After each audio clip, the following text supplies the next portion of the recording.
వాక్యములు అనగా కన్నీటితో కూడినట్టి యిర్మీయా ప్రార్థన మనం చూస్తున్నాం. ఎందుకు యిర్మీయా కన్నీటి ప్రార్థన చేస్తూ ఉన్నాడనంటే యూదయ ప్రజలు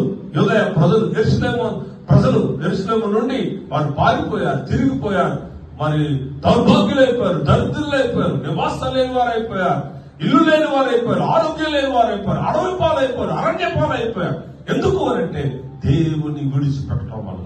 దేవుని ఆశీర్వాదాలు పొందవలసిన వారు, యేసు ఆశీర్వాదములకు వారసులుగా ఉండవలసిన వారు దూరం అయిపోయారు. ఎఫ్రాయిము అనే మాటను మనం చూస్తే రెండింతలుగా ఆశీర్వదించబడినటువంటి జనాంగమును వారందరూ వారు దేవుని యొక్క ఆశీర్వాదముల ద్వారా వారు ఏమైపోయారంటే దేవుని విడిచి దేవునికి దూరం అయిపోయారు. ఆ కారణంగా దేవుని యెహోవా ప్రవక్త అయిన యిర్మీయాను లేపి, యిర్మీయా, నీ తల్లి గర్భంలో ఉండగానే నేను నిరూపించుకున్నానయ్యా, నువ్వు లేచి వెళ్ళి ఎవరైతే అరణ్యంలో ఉన్నారో, ఎవరైతే నివాసం లేని వారు ఉంటున్నారో, ఎవరైతే దుఃఖంలో